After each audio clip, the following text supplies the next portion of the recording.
Bapak pocong kayaknya ud.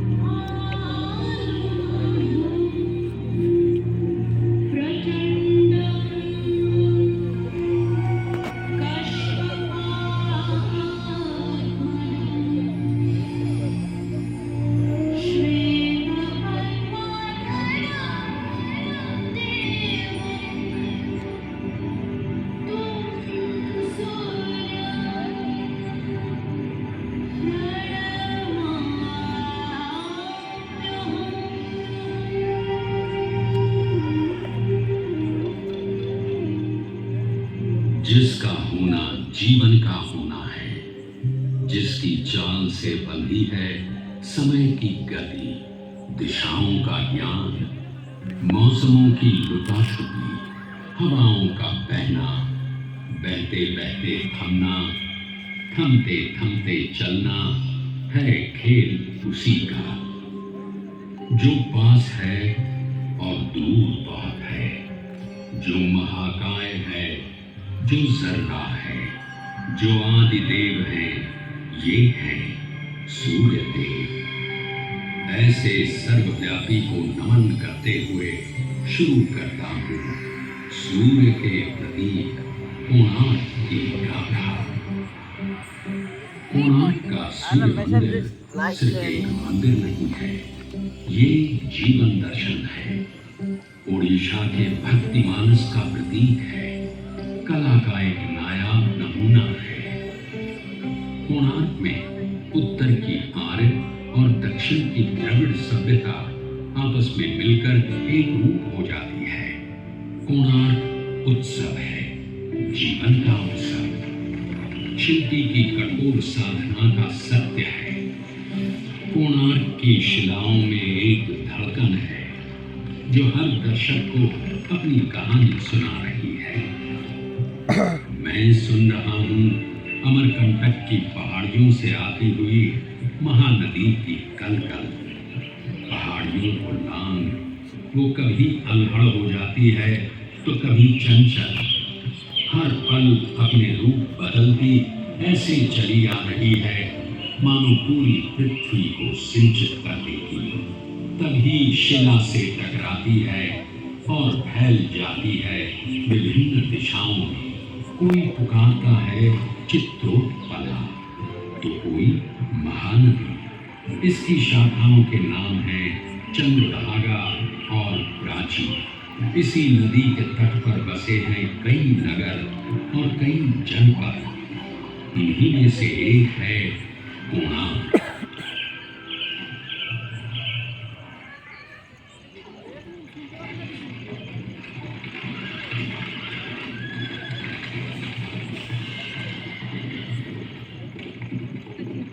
सूर्य मानव सभ्यता का आदि ईश्वर है, जगतचर्या का प्रतीक है। ऋग्वेद में इसकी चर्चा इसी रूप में होती है। सूर्य के भाई अग्नि और वायु है, यही जगत रचयिता है। वो रथ पर सवार होकर आते हैं। रथ प्रतीक है इस ब्रह्मांड का। उसके पहिए समय हैं तो प्रतीक है गति के। इसके रथ में जुड़े हैं 7 घोड़े, सतरंगी किरणों वाले। उसके पहिए की 12 रेखाएं 12 महीने हैं। उसके चलने से मौसम बदलते हैं। सूर्य के 720 पुत्र हैं, दिन और रात के जोड़ में। सूर्य प्रतीक है गति का, जीवन का, इसीलिए वो आराध्य है। आदिम सभ्यता स्वयं को उसी का अंश मानती आई है। ईसा की 9वीं सदी में केसरी रियासत के महाराजा पुरंदर केसरी सूर्य के परम उपासक थे। उन्होंने कोणार्क जनपद में पहला सूर्य मंदिर बनवाया।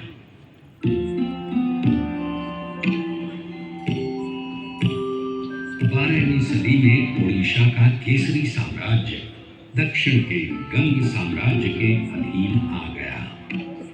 इसी साम्राज्य के महाराजा अनंग भीम तृतीय ने जगन्नाथ मंदिर का निर्माण पूरा कराया, जिसकी शुरुआत अनंत वर्मन चोड़गंग देव ने की थी। कहते हैं अनंग भीम तृतीय निसंतान थे।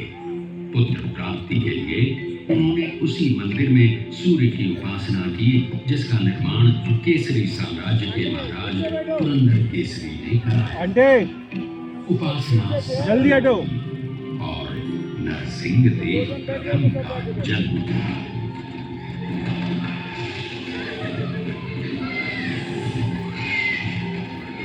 नरसिंह देव, जिनका शासनकाल 1238 से 1264 तक रहा, उनमें अपने पिता अनंग भीम के तमाम गुण थे। नरसिंह देव के पिता अनंग भीम ने 1211 से 1238 तक उड़ीसा पर राज किया। ये काल उड़ीसा की गौरव गाथा का काल था, स्वर्ण युग था। ये वही काल था जब मुस्लिम शासक तेजी से अपने साम्राज्य का विस्तार कर रहे थे। कश्मीर और उड़ीसा को छोड़कर देश का अधिकांश भाग मुस्लिम शासकों के अधीन हो गया था। मुसलमानों की बढ़ती ताकत और साम्राज्य विस्तार नरसिंह देव के लिए चुनौती का समय था। उड़ीसा की संप्रभुता और स्वाधीनता सामने खड़ी थी। प्रजा की शंकित निगाहें नरसिंह देव को देख रही थी। नरसिंह देव ने उड़ीसा की एकता और अखंडता की ध्वजा अपने हाथों में थाम ली और जुट गए उड़ीसा की रक्षा में। मालव देश यानी आज का विंध्य देश, यहाँ की राजकुमारी थी सीता देवी, सुंदर, सुशील, सर्वगुण संपन्न। मालव देश मुसलमानों के अधीन हो चुका था। उसी प्रदेश की राजकुमारी सीता देवी के साथ नरसिंह देव का विवाह संपन्न हुआ। सीता देवी राजरानी बन गई। महारानी, हमें शीघ्र ही युद्ध के लिए प्रस्थान करना पड़ेगा। राज्य की सीमा पर यवनों ने पुनः डेरा जमा दिया है। तुघान खान उत्कल को पराधीन बनाना चाहता है, लेकिन उत्कल किसी पर आश्रित नहीं है। गंग साम्राज्य की रक्षा के लिए मेरे प्राणों की भी आहुति जाती है, तब भी मैं पीछे नहीं हटूंगा। तुघान खान उत्कल पर हमले के बहाने ढूंढ रहा है। यवनों को हमेशा हमेशा के लिए पीछे खदेड़ना पड़ेगा। इस बार उत्कल के वीर आत्मरक्षा के लिए युद्ध नहीं लड़ेंगे। इस बार हम आक्रमण करेंगे। उत्कल के विजय की प्रार्थना कीजिए रानी, उत्कल के विजय की प्रार्थना। जिसका नाम नरसिंह देव है और जो सेवक है जगन्नाथ के, उसकी कभी पराजय नहीं हो सकती। जाइए महाराज, विजय पथ आपकी राह देख रहा है। भयंकर युद्ध हुआ, मार काट मची, खून बहा।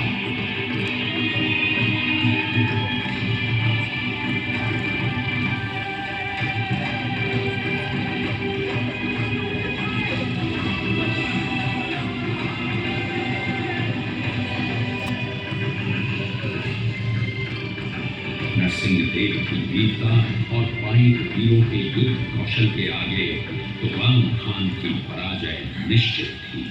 तुगान खान का सेनापति करीमुद्दीन नागरी मारा गया। उड़ीसा अगले 300 से भी अधिक वर्षों के लिए स्वतंत्र हो गया था। सन 1568 में अकबर के काल से पहले तक उसे पूरी तरह कभी पराधीन नहीं बनाया जा सका। लखनऊ की विजय उत्सव और उल्लास लेकर आई, लेकिन नरसिंह देव का मन विचलित था। अशांत नरसिंह देव की बेचैनी उनकी पत्नी सीता देवी को चिंतित कर रही थी। विजय की माला गले में धारण करने वाले महाराज, अब तो प्रदेश पहले की अपेक्षा अधिक शांत है। आपका यश आपके आगे चलता है, फिर भी आप चिंतित हैं। सूर्यमुख कलंक क्यों है महाराज?